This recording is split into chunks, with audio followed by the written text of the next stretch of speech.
আল্লাহ বলেন আল ইয়াউমা আকমালতু লাকুম দীনাকুম, এর অর্থ হলো আল্লাহ বলেন আজকে আমি তোমাদের দ্বীনকে পরিপূর্ণ করে দিলাম। এখানে আল্লাহ আমাদের দ্বীন বলতে কি বুঝাইলেন, এর ব্যাখ্যায় মুফাসসিরিন কেরাম তাফসীরের কিতাবে লিখেছেন, দ্বীন শব্দটা কুরআনের বিভিন্ন আয়াতে আল্লাহ বিভিন্ন অর্থে ব্যবহার করেছেন। সব আয়াতে একই অর্থে নয়। কুরআনের ভাষায় একটা শব্দ আছে দ্বীন। এই দ্বীন শব্দটা আল্লাহ কুরআনের সব আয়াতে একই অর্থে ব্যবহার করেন, বিভিন্ন আয়াতে বিভিন্ন অর্থে ব্যবহার করেন। এই জন্যই আমার দ্বীন বলতে আমি কি বুঝি, এই প্রশ্নের পরিষ্কার করে জবাব সকলে দিতে পারেন না। এজন্য আমাদের কোন আয়াতে আল্লাহ দ্বীন শব্দকে কোন অর্থে ব্যবহার করেছেন সেটা লক্ষ্য রাখা দরকার, বুঝে নেওয়া দরকার। আমরা সর্বপ্রথম বুঝার চেষ্টা করি কিছু উদাহরণের মাধ্যমে, যে কুরআনের বিভিন্ন আয়াতে আল্লাহ দ্বীন শব্দকে একই অর্থে ব্যবহার করেছেন না বিভিন্ন অর্থে? বিভিন্ন অর্থে। যেমন উদাহরণস্বরূপ দেখুন, কুরআনের যে আয়াতে আল্লাহ সর্বপ্রথম দ্বীন শব্দ ব্যবহার করেছেন সেটা হলো সূরাতুল ফাতিহার ৩ নম্বর আয়াত। এখানে আল্লাহ বলেছেন মালিকি ইয়াউমিদ্দিন, এই দ্বীন শব্দ। এই আয়াতেই আল্লাহ কুরআনের সর্বপ্রথম দ্বীন শব্দ ব্যবহার করেছেন। এর অর্থ হলো মানুষের কর্মফল দেওয়ার দিনের মালিক। এখানে দ্বীন শব্দটাকে আল্লাহ কর্মফল অর্থে ব্যবহার করেছেন। যেহেতু সারা দুনিয়ার সমস্ত মানুষের জীবনের সকল কর্মের আসল ফলাফল কিয়ামতের দিনেই দেওয়া হবে, এই জন্য কর্মফল দেওয়ার দিনকে কিয়ামতের দিন বলা হয়। কিয়ামতের দিনটাকে আল্লাহ কর্মফল দেওয়ার দিন বলেছেন, কারণ কিয়ামতের দিনেই মানুষের সকল কর্মের আসল ফলাফল দেওয়া হবে। তাই মালিকি ইয়াউমিদ্দিন আয়াতের শাব্দিক অর্থ হলো কর্মফল দেওয়ার দিনের মালিক আল্লাহ, মর্মার্থ হলো কিয়ামতের দিনের মালিক আল্লাহ।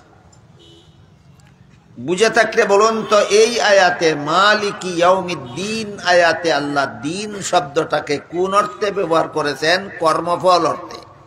কোন অর্থে? কর্মফল।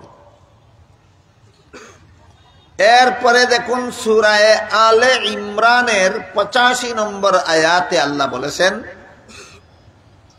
মাইয়াবতাগি গায়রাল ইসলামি দীনান ফালাই ইউকবালা মিনহু। এর অর্থ হলো ইসলাম ছাড়া আর কোনো ধর্ম যারা পালন করবে তাদের ধর্ম আল্লাহর কাছে কখনো গ্রহণযোগ্য হবে না। এই আয়াতে আল্লাহ দ্বীন শব্দকে ধর্ম অর্থে ব্যবহার করেছে। আলে ইমরানের 85 নম্বর আয়াতে দ্বীন অর্থ ধর্ম। সূরা ফাতিহার 3 নম্বর আয়াতে দ্বীন অর্থ কর্মফল। এগুলি মনে রাখলে পরের কথাগুলি বুঝতে সহজ হবে।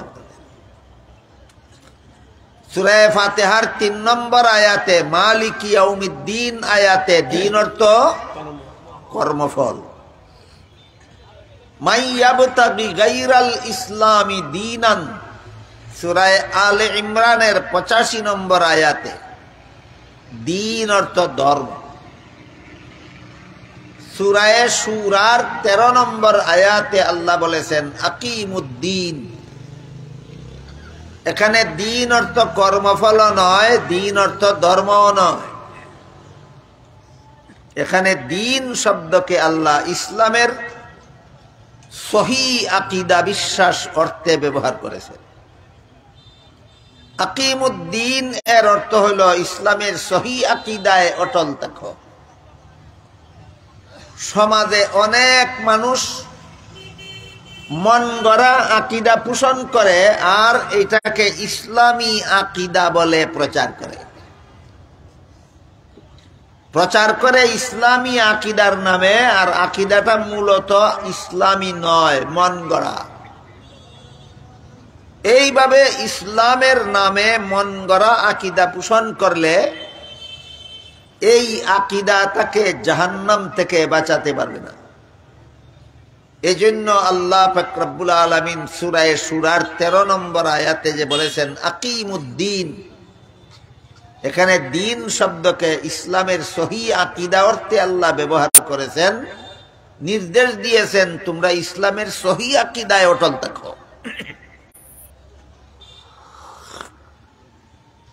ইসলামের সহি আকীদা আর ইসলামের নামে মন গড়া আকীদার একটা উদাহরণ দিলে আপনারা বিষয়টা সহজে বুঝবেন। ইসলামের সহি আকীদা হলো আল্লাহ পাক রব্বুল আলামিন পবিত্র কোরআনের সূরা আহজাবের 40 নম্বর আয়াতে বলেন, মা কানা মুহাম্মাদুন আবা আহাদিম মির রিজালিকুম ওয়ালাকির রাসূলুল্লাহি ওয়া খাতামান নাবিয়্যিন। এর অর্থ হলো মুহাম্মদ সাল্লাল্লাহু আলাইহি ওয়াসাল্লাম তোমাদের বংশগত পিতা নন, তিনি তোমাদের রূহানি বাবা, আধ্যাত্মিক পিতা, আর তিনি খাতামুন নাবিয়্যিন, তিনি শেষ নবী। আল্লাহ আমাদের নবীকে শেষ নবী বলে ঘোষণা দিয়েছেন সূরা আহজাবের 40 নম্বর আয়াত। কাজেই মুহাম্মাদুর রাসূলুল্লাহ শেষ নবী, এটা ইসলামের সহি আকীদা, ইসলামের সহি আকীদা। কাদিয়ানীরা নিজেদেরকে নিজেরা ইসলামের অনুসারী বলে দাবি করে আর বলে মুহাম্মাদুর রাসূলুল্লাহ শেষ নবী না। বলেন আকীদায় আর কাদিয়ানীদের আকীদায় আর ইসলামী আকীদায় বেশ কম আসেনি? ইসলামী আকীদা হলো মুহাম্মাদুর রাসূলুল্লাহ শেষ নবী, কাদিয়ানীরা ইসলামের অনুসারী বলে দাবি করে কিন্তু বলে তিনি শেষ নবী না। তাহলে কাদিয়ানীদের আকীদাটা ইসলামের সহি আকীদা না ইসলামের নামে মন গড়া আকীদা? এমন বিভ্রান্তিকর কাজ যেন মুসলমান না করে। এই জন্য আল্লাহ পাক রব্বুল আলামিন সূরা শুরার 13 নম্বর আয়াতে বলেছেন আকিমুদ্দিন, ইসলামের সহি আকীদায় অটল থাকো, ইসলামের নামে মন গড়া আকীদা পোষণ করিও না। তাইলে সূরা শুরার 13 নম্বর আয়াতে দিন শব্দকে আল্লাহ ইসলামের সহি আকীদা অর্থে ব্যবহার করেছেন। পরবর্তী কথাগুলি বলার আগে যে পর্যন্ত বললাম বুঝলেন কিনা, স্মরণ রাখলেন কিনা আমি একটু পরীক্ষা করি। মালিকি ইয়াউমিদ্দিন আয়াতে আল্লাহ দিন শব্দকে কোন অর্থে ব্যবহার করলেন? কর্মফল। মাই ইয়াবতাগি গায়রাল ইসলামি দীনান, এই আয়াতে আল্লাহ দিন শব্দকে ধর্ম অর্থে ব্যবহার করেছে। সূরা শুরার 13 নম্বর আয়াতে আকিমুদ্দিন, এই আয়াতে আল্লাহ দিন শব্দকে ইসলামের সহি আকীদা অর্থে ব্যবহার করেছে। কাজেই আজকে যে আয়াত আমি আপনাদের সামনে তিলাওয়াত করেছি, আল ইয়াউমা আকমালতু লাকুম দীনাকুম, আজকে আমি তোমাদের দিনকে পরিপূর্ণ করে দিলাম। এখানে আল্লাহ দিন শব্দকে কর্মফল অর্থেও নয়, ধর্ম অর্থেও নয়, সহি আকীদা অর্থেও নয়, এখানে আল্লাহ দিন শব্দকে ব্যবহার করেছেন ইসলামের বিধিবিধান অর্থে। আয়াতের অর্থ হইল আমি আল্লাহ তোমাদের ইসলামের বিধিবিধানকে পরিপূর্ণ করে দিলাম। কি পরিপূর্ণ? ইসলামের বিধিবিধান। এখানে দিন অর্থ ইসলামের বিধিবিধান। আমি তোমাদের ইসলামের বিধিবিধানকে পরিপূর্ণ করে দিলাম। ইসলামের যাবতীয় বিধিবিধান পরিপূর্ণ। এই পরিপূর্ণতার ব্যাখ্যা কি? আল্লাহ সূরা মায়েদার ৩ নম্বর আয়াতে ঘোষণা দিলেন ইসলামের বিধিবিধান পরিপূর্ণ। এই পরিপূর্ণতার ব্যাখ্যাটা আপনাদের জানা দরকার। কোরআনের আয়াতের যে অর্থ ব্যাখ্যা ছাড়া বুঝে আসে না, সেই অর্থ ব্যাখ্যার মাধ্যমে বুঝাইয়া দেওয়ার নাম ওই তাফসীরুল কোরআন। কোরআনের ব্যাখ্যার নাম ওই তাফসীরুল কোরআন। কাজেই আল্লাহ যে বললেন আমাদের ইসলামের বিধিবিধানকে আল্লাহ পরিপূর্ণ করে দিলেন, এই পরিপূর্ণতার অর্থ ব্যাখ্যা ছাড়া বুঝে আসবে না। কাজেই এটা বুঝার জন্য তাফসীরের দরকার।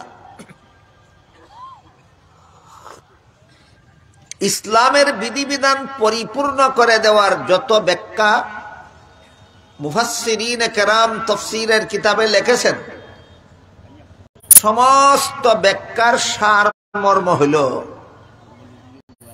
ইসলামের বিধিবিধান মানব জীবনের সব সমস্যার সমাধান। পরিপূর্ণতার সকল ব্যাখ্যার সারমর্ম একটা কথা, ইসলামের বিধিবিধান মানব জীবনের সব সমস্যার সমাধান। মানুষের জীবনে এমন কোন সমস্যা ভবিষ্যতেও আসবে না যার সমাধান ইসলামের বিধিবিধানে পাওয়া যাবে না। বরং কিয়ামত পর্যন্ত মানুষের জীবনে যত নতুন নতুন সমস্যা আসবে সেইগুলির সমাধানও ইসলামের বিধানে পাওয়া যাবে। এটা হইল ইসলামের বিধিবিধান পরিপূর্ণ হওয়ার ব্যাখ্যা।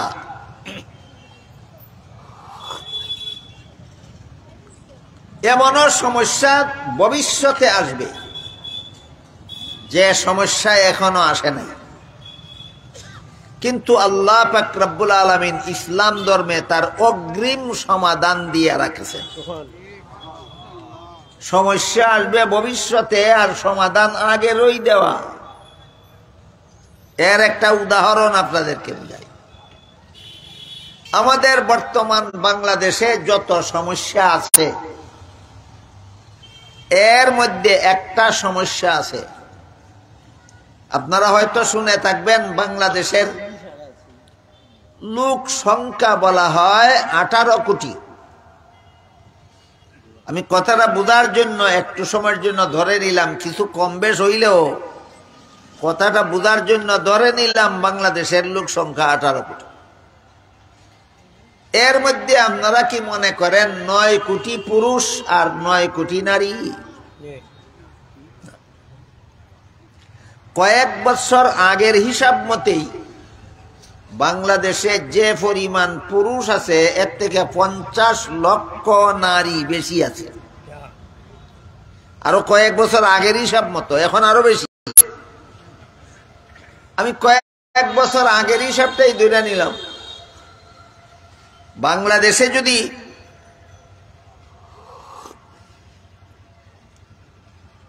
ফোনে 9 কোটি পুরুষ থাকে আর 9.25 কোটি নারী থাকে, তাহলে হইল সর্বমোট 18 কোটি। ফোনে 9 কোটি পুরুষের কাছে ফোনে 9 কোটি মহিলাকে বিয়া দিলে প্রত্যেকটা পুরুষেই একটা কইরা বউ পাইলনি, পাইল। স্বামী পাওয়ার বাকি রইল আর কতজন মহিলা? 50 লক্ষ। 50 লক্ষ মহিলা রইল স্বামী পাওয়ার বাকি। বিয়া করার বাকি কোনো পুরুষ আসেনি আর নাই। এখন এরা স্বামী পাইতো হোক। 50 লক্ষ মহিলা স্বামী পাওয়ার কোনো সুযোগ নাই। এই সমস্যা বর্তমান বাংলাদেশের। ইসলাম 1500 বছর আগে বলে দিছে ফানকিহু মা তাবা লাকুম মিনান নিসাই মাসনা ওয়া সুলাসা ওয়া রুবা। হে পুরুষ, তোমরা প্রয়োজনে দুই বিবি একত্রে রাখো। এই বিধান যদি ১৫০০ বছর আগে ইসলামে দিত না, ইসলামে যদি বিধান এইভাবে দিত যে একটা মহিলা যেমন একসাথে দুই স্বামী গ্রহণ করতে পারবে না, একটা পুরুষেও একসাথে দুই স্ত্রী গ্রহণ করতে পারবে না, এমন বিধান যদি ইসলামে দিত, তাহলে বর্তমান বাংলাদেশের ৫০ লক্ষ নারী জীবনে কোনোদিন স্বামী পাইত না। ১৫০০ বছর আগের থেকেই ইসলামে বিধান দিয়ে রাখছে পুরুষে প্রয়োজনে ২ বউ, ৩ বউ, ৪ বউ রাখতে পারবো। এতে কি ওইছে কিনা, ওই ৫০ লক্ষ মহিলা যারা স্বামী পাইছিল না, এরাও স্বামী পাওয়ার ব্যবস্থা হইল। বুঝা থাকলে বলেন, সমস্যা দেখা দিল কবে আর সমাধান দেওয়া আছে কবে? সমস্যা দেখা দিল বর্তমানে, সমাধান দেওয়া আছে ১৫০০ বছর আগে। এইটা কোরআনের মুজিজা। কোরআন যে আল্লাহর কালাম, এই কথার এক প্রমাণ যে মানুষের জীবনে সমস্যা আসবে ভবিষ্যতে, কিন্তু ইসলাম ধর্মে সমাধান অগ্রিম দেওয়া থাকে। এই জন্য আল্লাহ পাক রব্বুল আলামিন যে বলছেন, তোমাদের ইসলামের বিধিবিধান পরিপূর্ণ করে দিলাম। এই পরিপূর্ণতার সকল ব্যাখ্যার সারমর্ম হলো, তোমাদের ইসলামের বিধিবিধান মানব জীবনের সব সমস্যার সমাধান। সব কথা সবের যদি মনে নাও থাকে, বিশেষ বিশেষ জরুরি কথাগুলি মনে রাখবার চেষ্টা করবেন। এর মধ্যে একটা কথা হইল, ইসলামের বিধিবিধান মানব জীবনের সব সমস্যার সমাধান। এখন প্রশ্ন হইল, ইসলামের এত সব বিধিবিধান যেগুলি মানব জীবনের অতীতকালেরও সব সমস্যার সমাধান, বর্তমান কালেরও সব সমস্যার সমাধান, ভবিষ্যতেরও সব সমস্যার সমাধান, এই সমস্ত বিধিবিধান একটা দুইটা, ১০০, ২০০, হাজার হাজার না লক্ষ লক্ষ, ইসলামের এত সব লক্ষ লক্ষ বিধান আছে কোথায়? এটা হলো একটা গুরুত্বপূর্ণ প্রশ্ন। ইসলামের এত সব লক্ষ লক্ষ বিধিবিধান আছে কোথায়? আল্লাহ পাক রব্বুল আলামিন এই প্রশ্নের জবাবও কোরআনের এক আয়াতে দিয়া রাখছেন যে এই সমস্ত বিধিবিধান অমুক কানে, অমুক কানে, তমুক কানে আছে। যে আয়াতে আল্লাহ এই বিধানগুলি আছে কোথায়, এই প্রশ্নের জবাব যে আয়াতে দিয়েছেন, সেই আয়াতটা হলো সূরা নিসা এর ৫৯ নম্বর আয়াত। সেখানে আল্লাহ বলেন, ইয়া আইয়ুহাল্লাযীনা আমানু আতিউল্লাহ ওয়া আতিউর রাসূল ওয়া উলিল আমরি মিনকুম ফাইন তানাযাতুম ফি শাইইন ফারুদ্দুহু ইলাল্লাহি ওয়ার রাসূল। এই আয়াতে আল্লাহ একটা প্রশ্নের জবাব দিয়েছেন, ইসলামের যাবতীয় বিধিবিধান আছে কোথায়? আল্লাহ বলে দিয়েছেন ৪ ঠিকানায়। ইসলামের যাবতীয় বিধিবিধান আছে কোথায়? ৪ ঠিকানায়। এই ৪ ঠিকানার বিবরণ যে এই আয়াতে আল্লাহ দিয়েছেন, এর ব্যাখ্যা মুফাসসিরিনে কেরাম তাফসীরের কিতাবে লিখেছেন। এর মধ্যে আল্লামা ইমাম ফখরুদ্দিন রাজি রহমতুল্লাহি আলাইহির লিখিত তফসিরের কিতাব তফসিরে কবিরে যা লিখেছেন তার সারমর্মটা আমি আপনাদের সামনে তুলে ধরব। ইসলামের যাবতীয় বিধিবিধান পাওয়ার ১ নম্বর ঠিকানা হলো আল্লাহর কুরআন। ইসলামের কিছু বিধান আল্লাহর কুরআনে পাওয়া যাবে, সেইগুলি তোমরা কুরআন থেকে গ্রহণ করো, সরাসরি কুরআন থেকে ইসলামের বিধান গ্রহণ করো। এই মর্মে আল্লাহ বলেছেন আতিউল্লাহ। আতিউল্লাহ আয়াতের অর্থ হইল আল্লাহর আনুগত্য করো। এর তাফসীর হলো ইসলামের যে বিধান আল্লাহর কোরআনে পাও সেই বিধান কোরআন থেকে গ্রহণ করো। যেমন আমরা সমস্ত মুসলমানেরা জানি ইসলামের বিধানে রমজান মাসে রোজা রাখা ফরজ। ইসলামের বিধান মতে রমজান মাসে রোজা রাখা ফরজ। আল্লাহ এই কথাটা কোরআনে সরাসরি বলে দিচ্ছেন, শাহরু রমাদান আল্লাযী উনজিলা ফীহিল কুরআন হুদাল লিন-নাসি ওয়া বায়্যিনাতিম মিনাল হুদা ওয়াল ফুরকান ফামান শাহিদা মিনকুমুশ শাহরা ফালইয়াসুম। এই আয়াতে আল্লাহ বলে দিয়েছেন রমজান মাসে রোজা রাখা ফরজ। আমার কথা বুঝে থাকতে বলেন, ইসলামে যে একটা বিধান আছে রমজান মাসে রোজা রাখা ফরজ, এই বিধানটা আছে কোথায়? কোরআনে। কিন্তু রমজান মাসে কতদিন রোজা রাখা ফরজ দিনের সংখ্যা কোরআনে নাই। দিনের সংখ্যা কোরআনে নাই। না থাকারও একটা বিশেষ কারণ আছে। মাসের নাম আল্লাহ কোরআনে উল্লেখ করে দিয়েছেন, রমজান মাসে রোজা রাখা ফরজ। দিনের সংখ্যা উল্লেখ করলেন না কেন? প্রশ্ন বুঝলানি সব?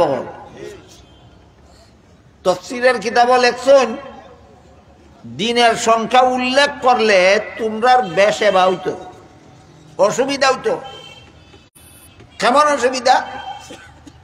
যেমন ধরেন আল্লাহ যদি বলতেন রমজান মাস আসলে একাধারে 30 দিন রোজা রাখা তোমাদের জন্য ফরজ হবে, যদি আল্লাহ এইভাবে বলতেন, তাইলে যেই বছর রমজান মাসের 29 তারিখ বিকাল বেলা ঈদের চাঁদ দেখা যাইতো, এই বছর 30 দিন রোজা রাখতে হইলে ঈদের দিনও রোজা রাখা লাগতো। সুবিধা হইতো না মারাত্মক অসুবিধা হইতো? এই ধরনের অসুবিধার হাত থেকে তোমাদেরকে রক্ষা করার জন্য আল্লাহ দিনের সংখ্যা উল্লেখ করছেন না। তাই হাদিস শরীফে রাসূল করিম সাল্লাল্লাহু আলাইহি ওয়াসাল্লাম এই দিনের সংখ্যার ব্যাপারে বিধান বর্ণনা করে দিয়েছেন।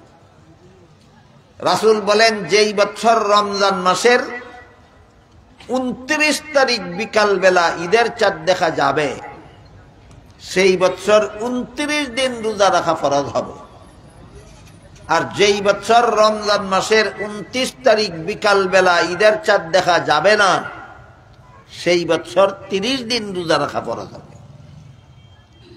হাদিস বুঝে থাকলে বলেন, কোন বছর কত রোজা রাখা ফরজ, এই প্রশ্নের জবাব আমরা পাইলাম কই?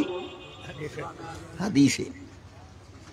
তাইলে ইসলামের সব বিধান কোরআনে পাওয়া যায় না কিছু বিধান হাদিসেও পাওয়া যায়? তাই আল্লাহ বলেন ওয়াতিউর রাসূল, ইসলামের যে বিধান রাসূলের হাদিসে পাওয়া যায় ওইটা হাদিস থেকে গ্রহণ করো। রমজান মাসে রোজা রাখা ফরজ, ইসলামের এই বিধান পাইলাম কোরআনে, কোরআন থেকে গ্রহণ করলাম। কোন রমজানে কতদিন রোজা রাখা ফরজ, এই বিধান পাইলাম হাদিসে, এটা রাসূলের হাদিস থেকে গ্রহণ করলাম। এখন যদি এমন কোন নতুন সমস্যা দেখা দেয় যার সমাধান কোরআনেও পাওয়া যায় না, হাদিসেও পাওয়া যায় না, যেমন রাসূলের ইন্তেকালের পর রাসূলের প্রথম খলিফা কে হবেন, এই প্রশ্নের জবাব কোরআনের কোন আয়াতে নাই।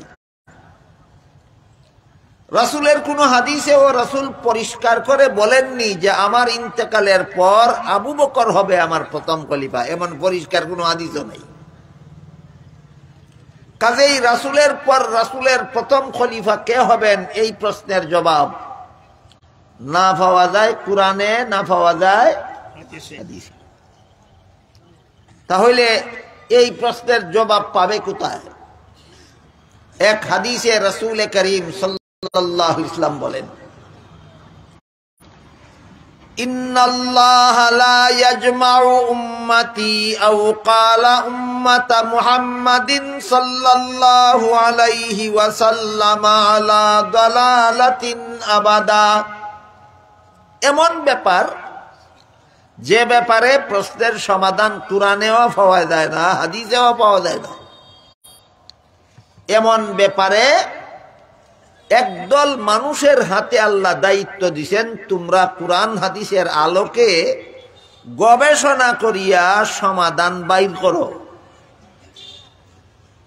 সমাধান কুরআন ও হাদিসও সরাসরি পাওয়া যাবে না, গবেষণা করে বের করতে হবে। হ্যাঁ, একদল মানুষের এত দায়িত্ব দেওয়া, যাদের হাতে এই দায়িত্বটা দেওয়া হয়েছে তাদের মোটামুটি যোগ্যতা এতটুকু হতে হবে, কুরআনের কোন আয়াতের দ্বারা ইসলামের কোন বিধান কিভাবে প্রমাণ হয়, রাসূলের কোন হাদিসের দ্বারা ইসলামের কোন বিধান কিভাবে প্রমাণ হয়, এটা বোঝার যোগ্যতা থাকতে হবে। যত আয়াতের দ্বারা ইসলামের বিধান প্রমাণ হয় সকল আয়াতের তাফসীর জানা থাকতে হবে। যত হাদিসের দ্বারা ইসলামের বিধান প্রমাণ হয় সমস্ত হাদিস মুখস্থ থাকতে হবে। বলেন, গবেষণা করে যারা সমাধান বাইর করব এদের কোনো যোগ্যতার দরকার নাই না? কঠিন যোগ্যতা। যত হাদিসের দ্বারা ইসলামের যত বিধান প্রমাণ হয় সবগুলি হাদিস মুখস্থ থাকতে হবে, সোজা কথা না। এদের হাতে আল্লাহর পক্ষ থেকে দায়িত্ব দেওয়া হয়েছে, তোমরা গবেষণা কইরা সমাধান বাইর করো। এরা যে গবেষণা করবেন নতুন সমস্যার সমাধান বাইর করার জন্য, এদের গবেষণাটাকে কুরআন হাদিসের ভাষায় ইজতিহাদ বলা হয়। যারা গবেষণা করবে এদেরকে মুস্তাহিদ বলা হয়। যেমন ইমাম আবু হানিফা একজন মুস্তাহিদ, ইমাম শাফিঈ একজন মুস্তাহিদ, ইমাম মালিক একজন মুস্তাহিদ, ইমাম আহমদ রাহিমাহুল্লাহ একজন মুস্তাহিদ। যারা গবেষণা করে সমাধান বাইর করবে এদের উপাধি মুস্তাহিদ। মন গড়া গবেষণা করলে হবে না, একটা নীতিমালার অধীনে গবেষণা করতে হবে। এই নীতিমালাটাকে কুরআন হাদিসের ভাষায় বলা হয় কিয়াস। এরা গবেষণা করে যে সমাধান বের করবেন, বের করাকে কুরআন হাদিসের ভাষায় বলা হয় ইস্তেমবাত। যারা যারা একটা বিষয়ে গবেষণা করে সমাধান বের করবেন, তারা সকলে মিলে যদি একই সমাধান বের করেন, সবার বের করা সমাধান একটা, এই রকম ঐক্যবদ্ধ সমাধানকে রাসূল অগ্রিম তার হাদিসে বলে গেছেন, মুস্তাহিদগণ ঐক্যবদ্ধভাবে যে সমাধান, নূতন সমস্যার নূতন সমাধান বাইর কইরা দিবে, তাদের বাইর কইরা দেওয়া সমাধানটাই আল্লাহর কাছে শতকরা 100% নির্ভুল ইসলামী বিধান বলে গণ্য হয়ে যাবে। সমাধান বাইর করব ভবিষ্যতে, রাসূল সমর্থন দিয়া গেছেন, অগ্রিম সমর্থন দিয়া গেছেন। কাজেই রাসূলের ইন্তেকালের পর রাসূলের প্রথম খলিফা কে হবেন, এই প্রশ্নের জবাব নাই কুরআনের কোন আয়াতে। এই প্রশ্নের পরিষ্কার জবাব নাই কোন রাসূলের হাদিসে। তাই সাহাবায়ে কেরামের মধ্যে যারা মুস্তাহিদ, তারা গবেষণায় বসলেন, ঐক্যবদ্ধভাবে সমাধান বের করলেন। একমাত্র আবু বকর সিদ্দিক রাদিয়াল্লাহু আনহুই রাসূলের প্রথম খলিফা হওয়ার যোগ্য। মুস্তাহিদ একজন না অনেকজন? সমাধান বিভিন্ন না একই? অনেকজন মুস্তাহিদ, কিন্তু সমাধান একটা, ওই অখলে বাইর করছে।